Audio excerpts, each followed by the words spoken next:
Good afternoon, everybody, for another edition of SCL Weekly. This is our seventh episode covering season number 18 of the Sunday Cup League. One of the fastest and best growing, most competitive. We think we put on some of the best racing in the game of Gran Turismo. And we're here to bring you a recap and behind the scenes updates, plus a preview of next week's races in the Sunday Cup League. Joining me is guest host Carlin Hicks. You want to say hi to the little kitties out there, Carlin? Greetings, drivers. Good to see you.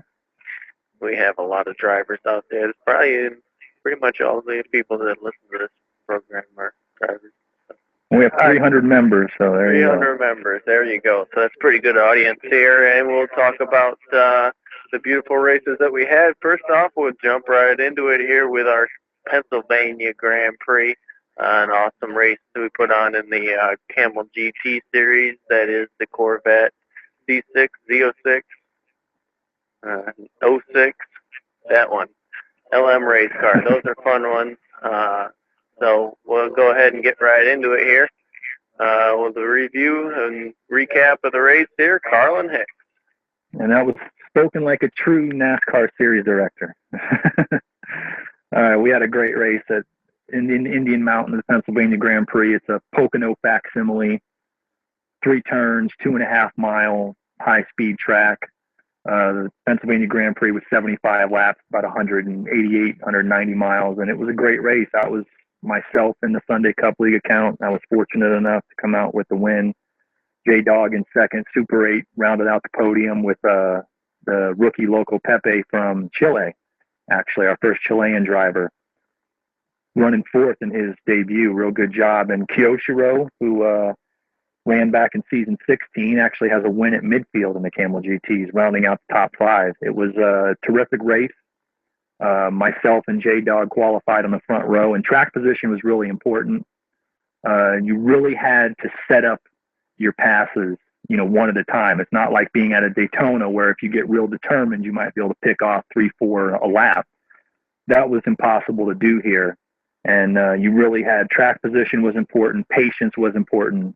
Max Payne, he ran out of fuel near the end. Otherwise, he was in the top 5. He ran a good race, ran up near the front with us for a good long period of time. I think that in this race, the experience on these kind of tracks played out. I got a real good restart after the last caution. We had a lot of green flag laps in this race, too. And on the restart there, it was me and J-Dog neck and neck heading towards, I believe, turn 3, and he just got one of those weird lag bumps that shot him back, like hitting a slick of oil, as we call it, and it gave me enough of a gap to start to pull away on my own. I was pretty quick and able to do it. It really was a solid race. Some of those guys down there near the back, Smoking Rock was running right up near the front. Most of these were guys who either had fuel problems or got themselves in the grass pushing near the end. Rainbow Dash 20 made his SCL debut. He's a controller guy who is looking to get a wheel, and I had a good conversation with him. He's going to be a new face coming up. Roland had a lot of trouble. He should have been a contender in this race, but didn't get a whole lot of test time in and wound up parking it. But all in all, really an excellent race. It wasn't for points, but you saw a lot. Super 8 didn't get a lot of track time. He just did some time in the warm-up, and I thought he was really solid and really worked his way up to get in the top 3. And Speedway Boogie there, his second straight 6th-place performance, but it doesn't really spell what he's doing on the track. He was driving very well. He's a very patient driver and somebody you can trust being around. And I have no doubt, knowing like I said last week, he runs what I consider to be the track championship on GT6 for High Speed Ring. It's a rotating room that he does with different types of cars at different PPs, and it's a real good place to, warm up your high speed ring drive. And he's going to be real good when we get there in a couple of weeks. But altogether, just an excellent race. That was relatively clean. The tunnel turn was the big story. You had to be good in the tunnel turn to be good getting into 3, to be good getting onto the front stretch. And the guys that got the tunnel turn and didn't overdrive it were the ones who really came through the pack. And the track that once again, like I said last week, I thought we would have great races, and the ones we got off were most certainly that. And really just an excellent race. It, as we said, had no bearing on the Camel GT points, which as of right now sit as they stand through 3 races. Awoki still way out in front. He's got 2 wins in the first 3 races right there, with myself, WCC Baseball in third, and Gooch and Johnny Benson rounding out the top 5. But there's a long way to go with Laguna Seca this week. I think some of the road course ringers are going to make up some ground, and this championship's only just beginning to be sorted out. But Pennsylvania Grand Prix was a hell of a show.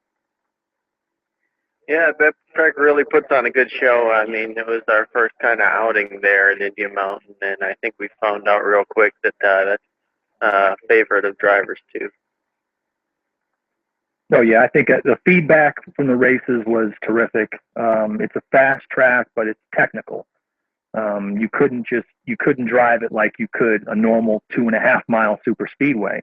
It's most certainly not Daytona or Talladega or something like that. And it really showed. The guys who, I believe that, me and J-Dog, as I said, had the track position up front, qualifying 1 and 2. And that was really the key. We had good track position.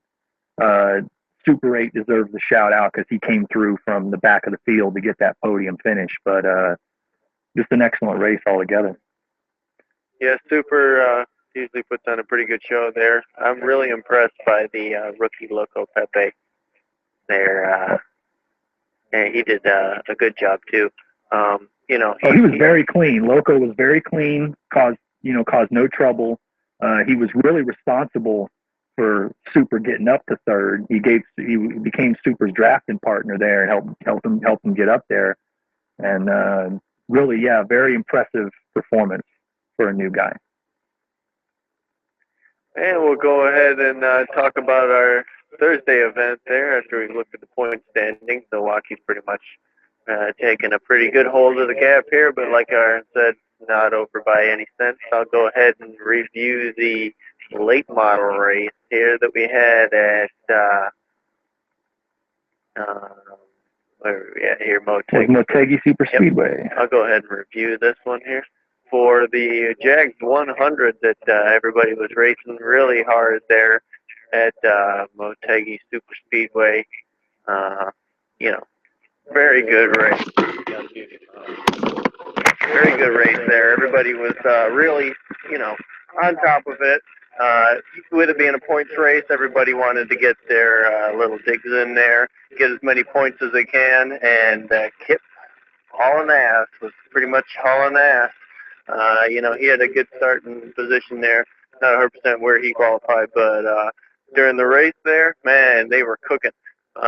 Everybody was, trying to conserve the tires as much as they could. But at the end there, it was really, you had what you had. A lot of people back there. Once they had cooked their tires getting up to the front, didn't really have anything to fight with Kip. I think he won the first segment, started the second segment right up front, and just kind of stayed there. Had Roland with a really good run, Carlin with a really good run. I think he was battling a lot with the rookie Damon Martinez. They said they were having some good battles back there. Everybody, really loves coming to this track. We had a couple of guys, come up from the back there in that last segment. A couple of guys up in the front stayed into the back. I know I was battling top 5 or whatever, and we were fighting real hard with a couple of the rookies back there, and they got a little into door banging, which happens in the late model series. And the next thing you know, he's sliding back. But Carlin had a really good run. As I said, Roland a really good podium finish there, picking up a lot of points along with Super 8 and rookie Damon Martinez. And then again, Loco Pepe coming over to the stock cars on the oval and had a really good run. I mean, it's really saying something that you can come over and run in our late model series and have good finishes like that, 5 and 6 for those really raw rookies making their first attempt here. And then we had, rounding out the top 10, we had from Rhode Island, Tony Moose. He had a good run in his Juan Pablo Montoya Impala. And DeCamber Gearhead and Smoking Rockford rounding out your top 10 there. Everybody was really, it's a tire conservation track, especially the way we have it set up, that, you can run really fast laps and try and make it away from people, but they're going to run you down if they're saving your tires. and vice versa. So it's really, I think this race is really about, getting into position in the first half and then not losing it in the second half. What do you think, Carlin? Oh, no doubt. I thought that this race was just a classic Motegi late model race. Track position was really important because, you had to save your tires. I know from my perspective, those of us that qualified up front, we basically tried to, you kind of chilled during the first segment and tried to get your position. And then that second segment, Kip got out front. He had qualified on the pole and, got out there running. And I had him and Roland in front of me. And, yeah, Super and I were battling with Damon Martinez was making his debut. He was doing solid. We were rubbing fenders a little here and there, but he was feeling it out, and they ran a really good race. I really think that the story of the race, though, was the track position, because there are some guys back there like Tony Moose, DeCamber, Johnny Benson back in 11, Colio, who obviously got in some scrubs and wound up, back in 12. That those guys would have been able to come up through the front.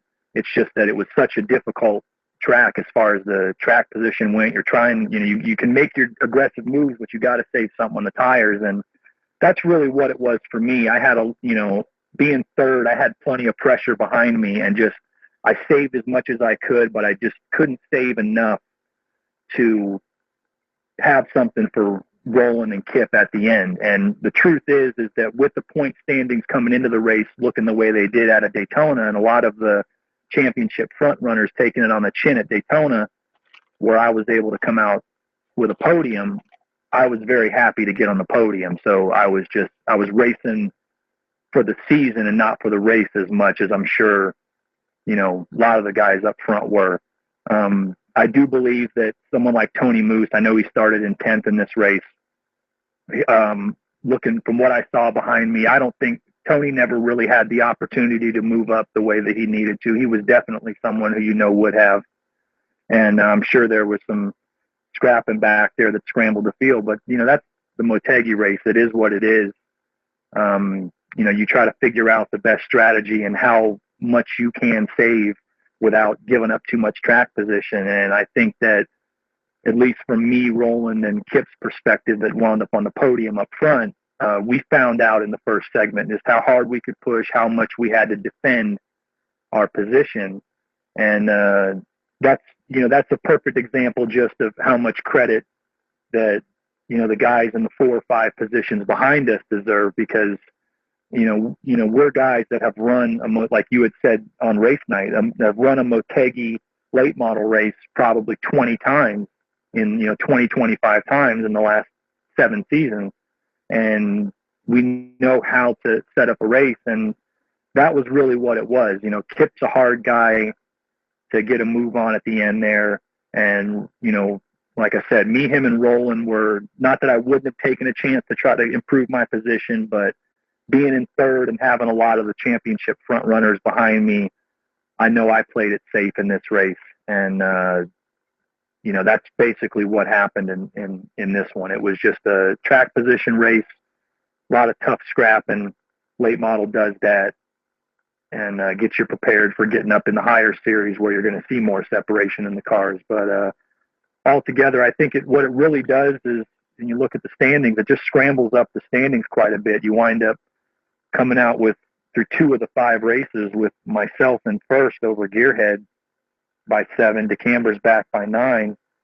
A little bit of a gap there to Super 8 and Kip 11 and 12. The big surprise here is with 2 tough races, 5-time late model champion Colio's back in 14th. He's had tough luck in both of the points races, and that's just how this series can go. I know from my perspective, I might as well make the announcement semi-official here. I'm basically retiring from the late model series at the conclusion of this season in order to steward the races as a non-participating official. And so this is my last run at the late model championship. And I just think that I had to do what I had to do in that race just to maintain a decent finish. But I think there's going to be a lot of scrambling up. It's still relatively close. I think with 3 races, You can't expect too much slippage from the front runners, but I still think anybody up in the top 10 is still certainly a mathematical chance of doing something. Colio's in for a tough uphill drive, but you know he can peel off 2 or 3 wins quick and make it interesting. I think that the story here is consistency with just 5 races, 3 to go. Like I said, I could have risked a chance at a win in that race and fallen back to 7th, 8th, 9th, like what's probably happened to you guys back there more than likely. And it's always a tight series. And Kip, who won the race, can put it together. He got some ground back. Roland ran excellently. He got some ground back. And we're just going to have to see. We're going to Indianapolis, not this upcoming week. We have a non-points race at Dover, but next week in Indianapolis, the same deal. Qualifying is going to be important, and we'll just have to see how it plays out. Yeah, we'll have to see how, Carlin, you're making a really good run at it for your last swan song here in the late model series. In the points, I mean, that's how it shakes out, looking really good. I think Gearhead's it's going to be interesting to see what he does at Indianapolis and see it's so good at those super speedways.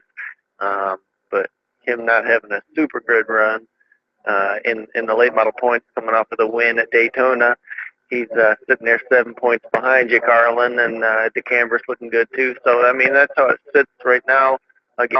Again, I think these standings are going to jumble up a lot once we get to Indianapolis.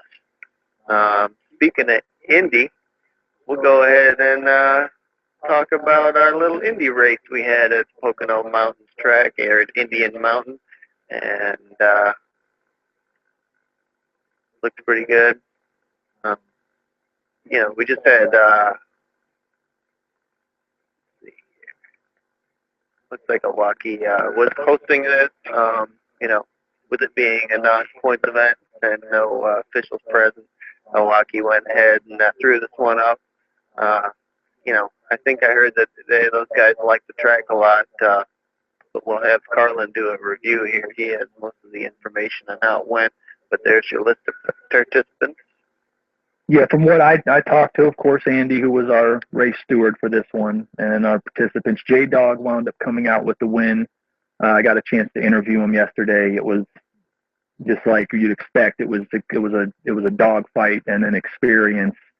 The race had plenty of cautions. I believe it had a couple of competition restarts.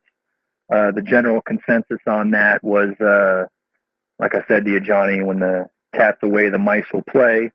I'm sure the guys tried a few things they wouldn't do with with a regular official in the room, but you guys should know that Awoki has been the vice president of the league in the past, and he is a certified race marshal, so he was keeping track of it for us. I know that J-Dog won the race. We had a couple of guys who are non-class 1 getting a chance to run these, and from what I understood, once it all settled down, it ran well. I know I did some testing for this race, and it was just super fast. It was the same as it was at any of the other tracks in regard, or any of the other races at Indian Mountain. You had to get the tunnel turn right. If you overdrove the tunnel turn, then, you were the jerk of the day, because more than likely that's what caused any of the cautions that took place. I know from testing these cars, but I really liked running the other series here, and I think that this race was the same way. From what I understood, it was a dogfight towards the end, and those who knew how to play their pit strategy and track position were able to pull it out towards the end. Like I said, I believe J-Dog got the win. But hopefully we'll see this one in the future. It was a really interesting track and super fast, super technical, just like it was on any of the other series, really. Yeah, this was a good track. I mean, these cars are always fun at these big speedways. This is kind of getting us prepped for our Indianapolis time trials this Friday. But, like we had a really good race over one of the other series, so I don't see why this wouldn't have been. Obviously, you have your lag issues at graded tracks, but from what I heard, J-Dog had a pretty good run out there, and looked like a good race. Like you said, it's a good way to shake down the car. It's a high-speed technical track, which is everything that Indianapolis is. I mean, a lot of people say you don't lift, it's not technical. Well, those who think that are in for a very, very big surprise when they get out on Indianapolis with the Class 1 drivers, because it's a very technical track. And I think Indian Mountain did a good job, preparing for that. And with the point standings going into Indianapolis looking like they do, as we talked about it last week, Colio's out in front, myself and J-Dog 10 back, 4-time defending champ Kip's 19 back. It's a dog fight with 4 to go.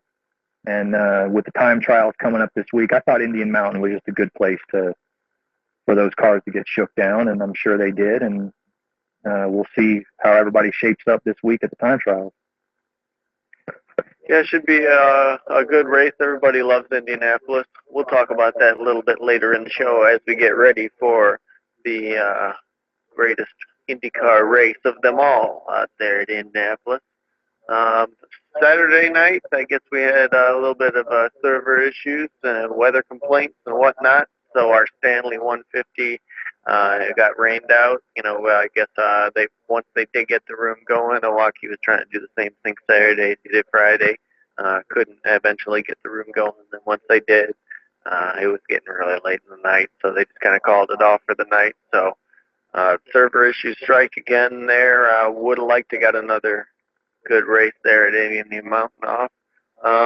But we did have a good race on Sunday. As always, the Winston Cup do not, they always put on a good show. They never I don't know what I'm trying to say here. They always put on a good show. They never Class 1 disappoint. drivers really shine, and a rising star from our league is starting to shine with a cat guy taking the win. Carlin showed up a little late for this race, but, it was an awesome show down there. We didn't have a huge showing, but everybody was racing really good. I think we had only like 1 caution or something. So everybody was really minding their P's and Q's there in the Winston Cup drivers, with them being, Winston Cup drivers, obviously. They know what they're doing out there on the track. We don't have to tell them anything they didn't already know. A good run from a cat guy. He played the strategy really well. I know me and Gooch were right up there running for the victory there. I was on Sunday Cup League account. And, Gooch was planning to make a pit stop at some point.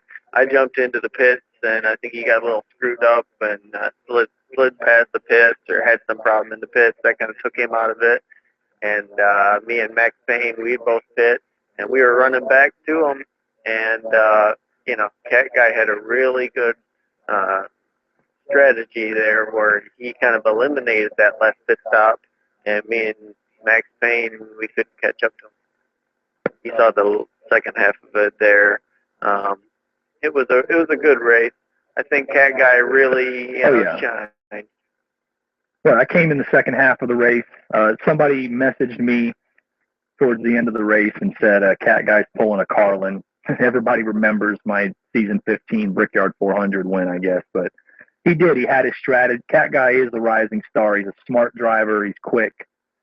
Him and Roland got an excellent young team at Regulator that, we all encouraged to form to get some more competitive teams in the league. And that's exactly what he did. He had a strategy and he stuck to it. And you got to give a shout out to Twindy on the budget racer on the controller. He had a game plan that if he had a fewer laps, he might have stole a podium finish himself, because he had his own long strategy going. It was a really tight race. Like you said, that was much like the Camel GTs in that you had to be good in the tunnel turn.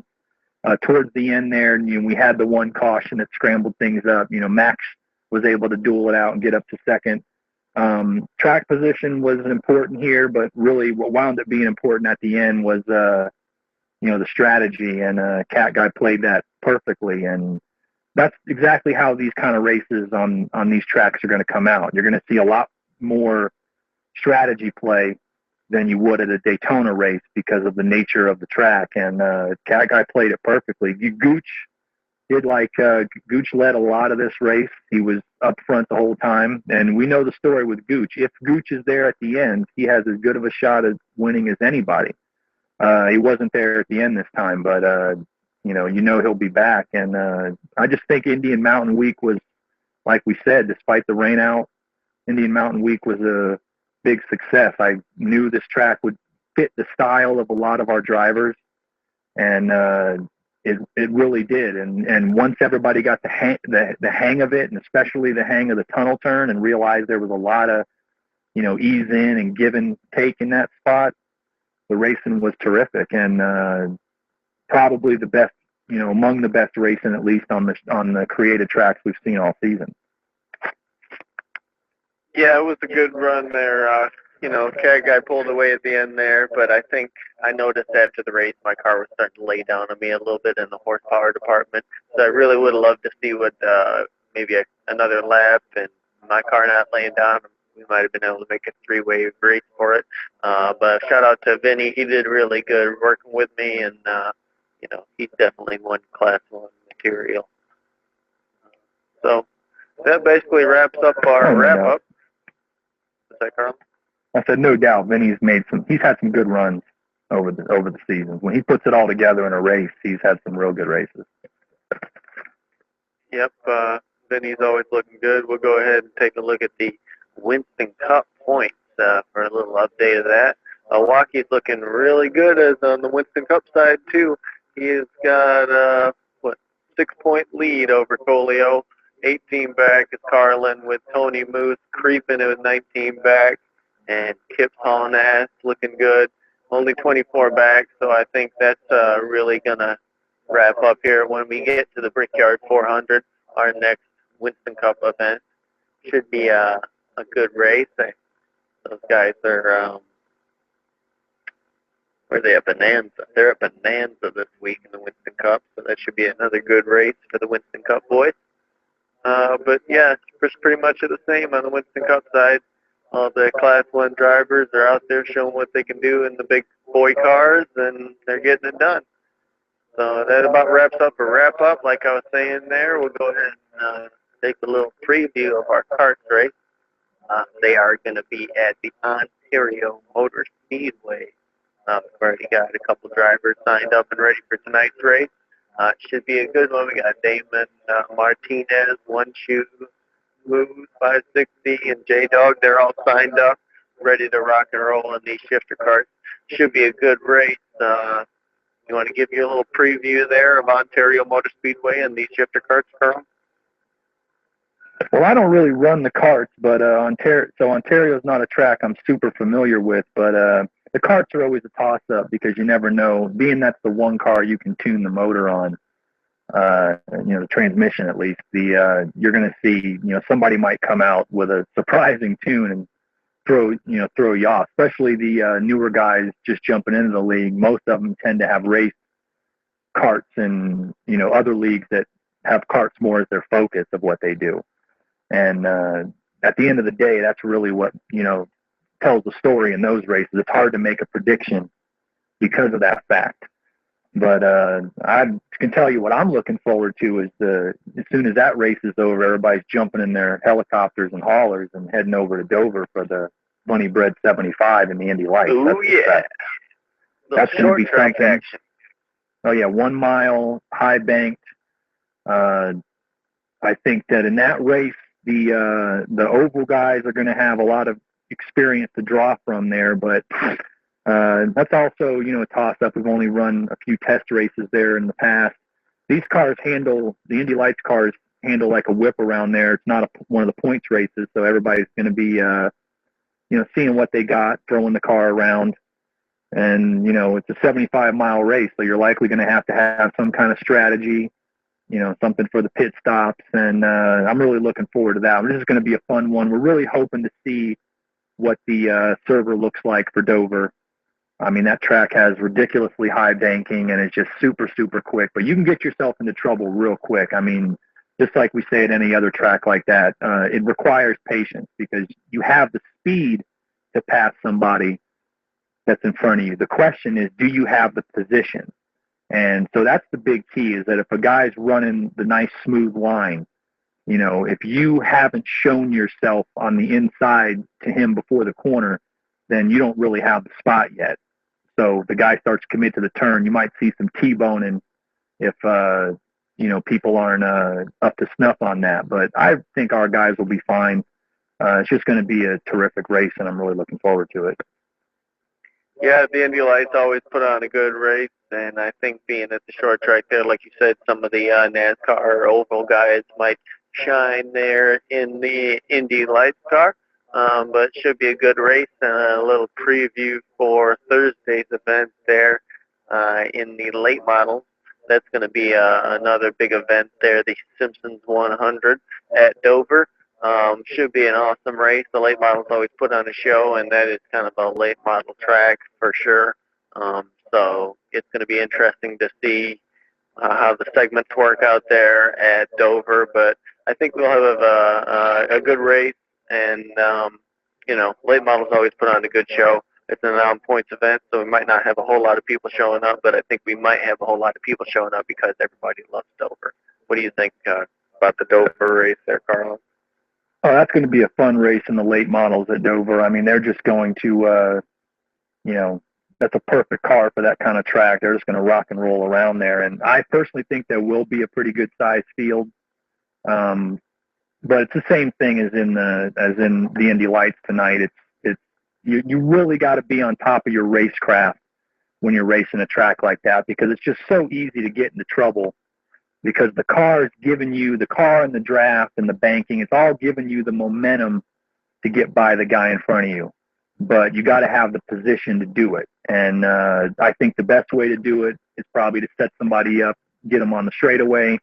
Out braking into the corner is real tricky in either one of those cars, especially on your tires. But I see no reason why Dover's not going to be just, a spectacular race, to be honest with you.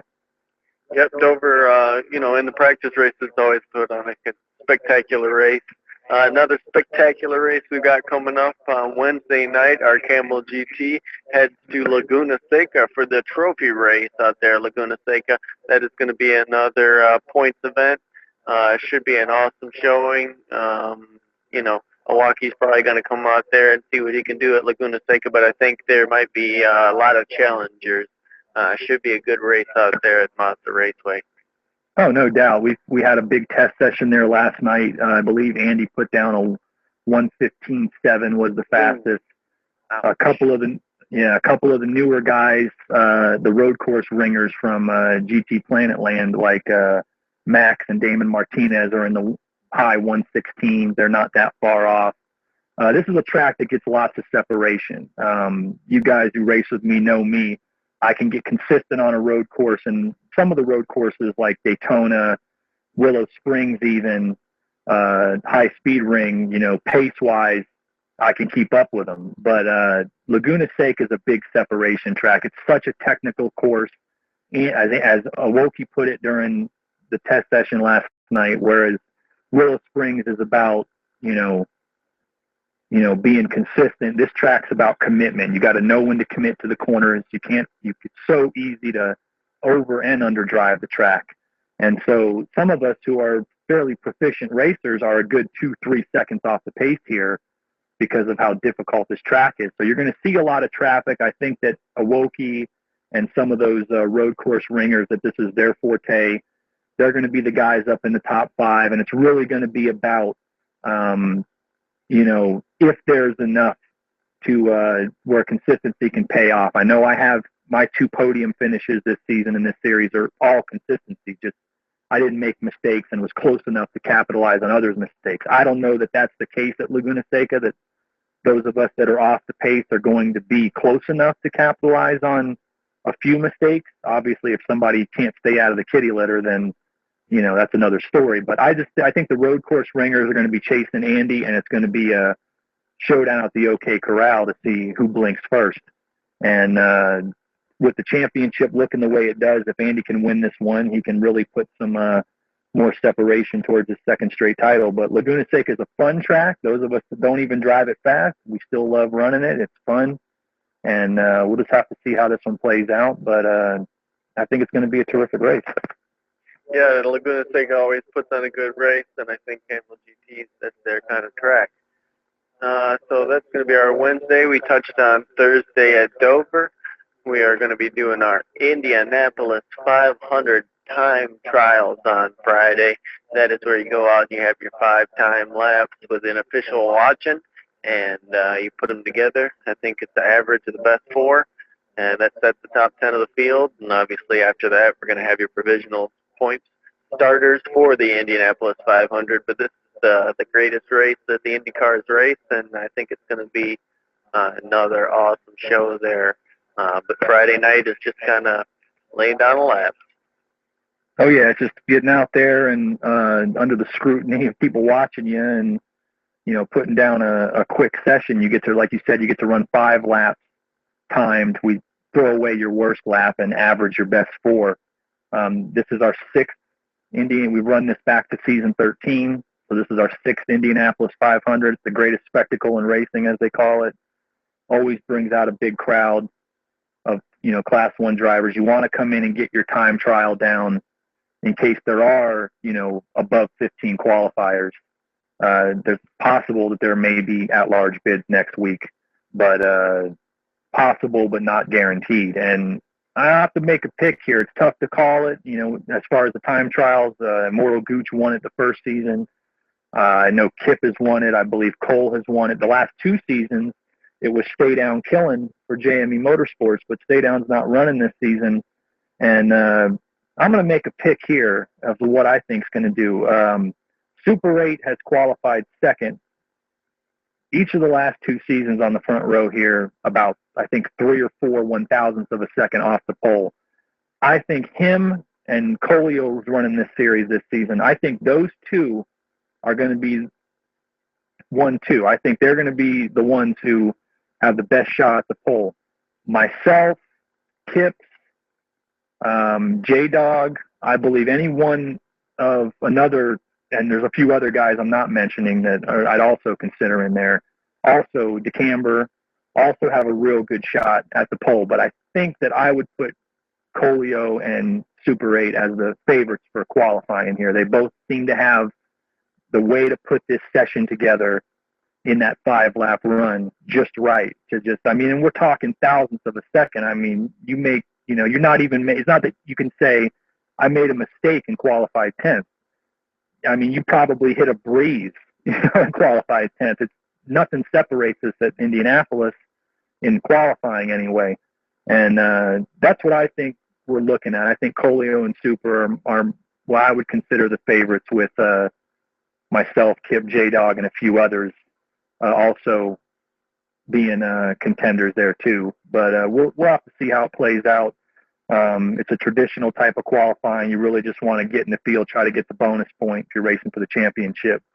But come race day, it's all about strategy and smart. So let's just have some fun Friday night and see what we can get. Yeah, I think one wild card in the show, as I alluded to last week in our other episode, he did get his Class 1 license, so I think Max Payne is going to show what he can do there in the Indy. I know he really likes running these Indy cars, so he's trying to get his own team going there. So he'll be running independent this week, but I think, we don't know what he's going to do. So he's the unknown of the Indianapolis 500 because we've never seen him out there, running the Indianapolis and the Indy cars. So it's really going to be interesting to see what kind of times line up there as they get ready for the big event next Friday. So yeah, should be another great race. Always. Yeah, no doubt. Yeah, Max is definitely solid. He's fast on the ovals. He's shown some speed. He needs a little bit of experience as to how, as far as pit strategy and all that stuff goes. But that's everybody. I mean, most of us spent 2 or 3 seasons figuring that out. So he's definitely, like you said, the X factor. There's probably going to be every season. There's going to be at least 2 or 3 guys making their first shot at it and competing for Indy 500 Rookie of the Year. And we'll just have to see how it goes. It's prestigious to win the pole at Indianapolis, and we'll just have to see how it plays out. Yep, and then, Saturday, we're going to have a good race there, the Monster Mile 100. We're going to take the big Winston West cars out to the Dover International Raceway. That's our other big race at Dover with the big cars. 100 laps there at Dover. It's going to be interesting to see how that plays out with the big cars. And a lot of rookie drivers and guys that aren't really feeling it out, plus some Winston Cup regulars rolling in there. Should be a good show for the Monster Mile 100 at Dover.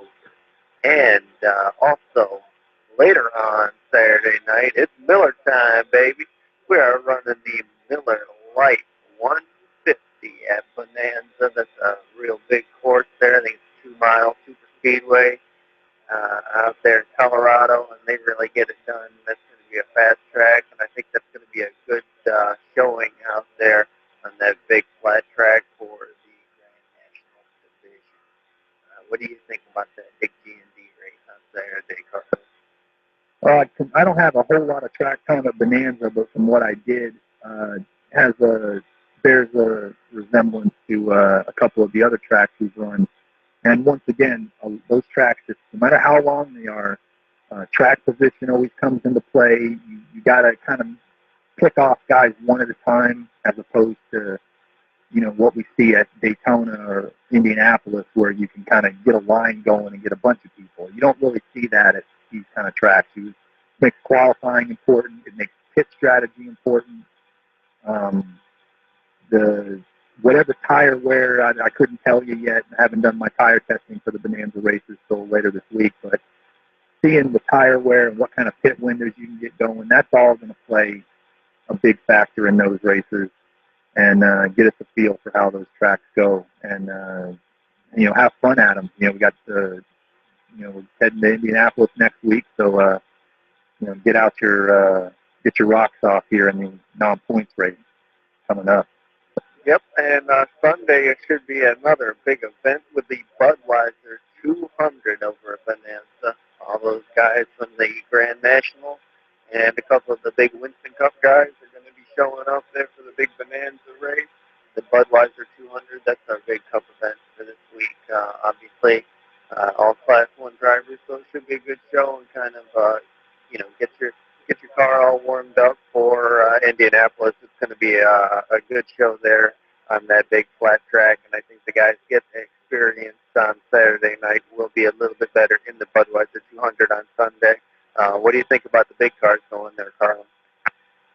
I think whoever runs, obviously, like you said, in the Grand National race will have a bit of an edge. Just, they're not exactly the same, obviously. Your data's all different, but when you've been running long enough in the SCL, you kind of know how to transfer what you learn from one car to the next. And I think it's the same deal. I think qualifying is going to be important. I think that the pit strategy, as I've said every week in these races, is absolutely vital. And personally, I think that you're going to see something about a Bonanza type track. I like a Tony Moose type of driver. I think a Tony Moose, a Tip, a Colio, somebody that can that puts together an all-around race is really who I think has the edge at a track like that. Especially the first time that we come to it. Once you've been there once or twice, that story can change a little bit. But the first time, I'm looking for the guys with the experience. I'm looking for the guys that know how to get around the track and how to put together a race. A lot of guys are fast. Not everybody knows how to put together a race. So that's the guys I'm looking for. It should be a good race. I think, with it being our first time there at Bonanza, like you said, some guys like Tony Moose are going to shine. But I think it should be a good event, and, we'll get her done out there. And the Winston Cup guys always put on a good show. And with it not being a non-points event, it's kind of who shows up, and out of that, you pick who your favorites are going to be, and it should be a good event. Winston Cup always puts on a good event. But those guys are getting ready for the Brickyard 400, which is their next big event, second biggest race of the season for the Winston Cup guys. The Brickyard 400 is always a good one. We'll talk about that and the Indianapolis 500 and a whole bunch more coming up next week in our next episode of the Scl Weekly as we start to preview the Indianapolis and wrap up some of the fun we've been having at the created tracks here in Laguna Seca. Any final words there as we start to wrap her up, Carlin? No, I just think we're going to have a real good week and have some fun at Dover and learn a lot about these tracks. And really, I think guys are starting to feel the tension this week with the time trials towards the Indianapolis 500. I've seen it every season since we put it on. We were you're wondering when you put up a big event like that if people are going to take to it, and they have. And I think, I know as an official, as competition director, my mailbox has been flooded with Class 1 requests and people asking about the Indy 500 and what's the rules of the time trials. I'll go ahead and give you all the overall real quick just for that. As we said before, when you do the time trial, on Friday night, the top 10 are set out of there. And then going into next week, let's say that there were only 12, guys in the time trial, then we will have at-large bids for the last 3 if you did miss the time trials. But when it comes to taking a provisional, as you know, you have to complete a qualifying or a time trial to get a provisional bid. So if you miss the time trial and there are more than 15 qualifiers for the race, there may not be an at-large bid for you next week. So definitely, if you get a chance, make sure you make it Friday night for the time trial. All you got to, if you don't want to hang around and watch the time trial for the full, 2.5 hours or whatever it's open, then you can just come in when it's your turn, run your time, and then take off. But I definitely suggest to the guys to, if you can, get in the time trial. And we'll see you next week. Yep, should be an awesome race there. Everybody's getting really psyched up and ready for our Indy weekend. That's going to be awesome. But we got another awesome week of races here in the SCL, and we'll keep right on trucking. So our 5th week looking pretty good. This is our 7th episode, and we will see you next week.